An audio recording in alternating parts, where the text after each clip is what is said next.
TBP news, आवाज तुमचा, साथ आमची।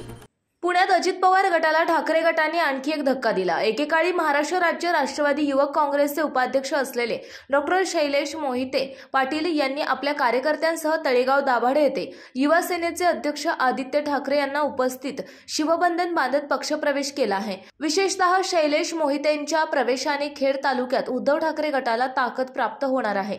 उपमुख्यमंत्री अजितदादा पवार गटाचे नेते तथा खेडचे विद्यमान आमदार दिलीप मोहिते पाटील यांचे एकेकाळी शैलेश मोहिते हे अत्यंत विश्वासू आणि जवळचे शिलेदार होते। आमदारांचे पुतणे म्हणून त्यांची एक वेगळी ओळख होती। एकीकडे मावळमधील अजित पवारांचे समर्थक संजोग वाघेरे यांनी काही दिवसांपूर्वीच ठाकरे गटात प्रवेश केला होता, तर आता मावळ पाठोपाठ खेडमधील शैलेश मोहितेंसारखा कार्यकर्ता ठाकरेंच्या गळाला लागल्याने अजित पवार गटासाठी हा धक्का मानला जात आहे।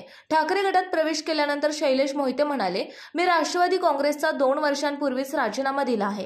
आमदार दिलीप मोहिते पाटील आमचे घरचे संबंध चांगले आहे, पण राजकारणात आमची वेगळी भूमिका आहे। आगामी काळात पक्ष संघटना वाढीसाठी विशेष प्रयत्न करणार असून पक्ष देईल ती जबाबदारी स्वीकारण्याची माझी तयारी आहे। आपल्या भागातील